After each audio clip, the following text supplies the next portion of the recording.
Allah 4 yerdə duanı qəbul edər. Cümə axşamıdır, qoy hər kəsə bir hədiyyə olsun buradan. Yağış yağan zaman dualar müstəcabdır, qəbuldur. Yağış yağanda əllərinizi qaldırın, Allahdan istəyin. Allah yağış bitənə qədər inşallah qulum ləbbeyk duavı qəbul etdim deyər. İkincisi, məzlum və müsafirin duası qəbuldur. Baxın, səfərə gedən adamların 4 rükətli namazları 2 rükətlidir. Niyə? Allah müsafirin duasını qəbul edər və onu çətinliyə salmaz.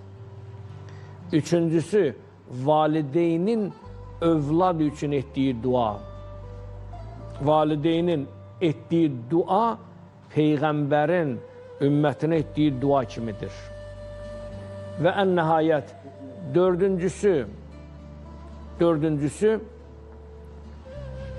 cümə günü. Cümə günü günlərin ağasıdır.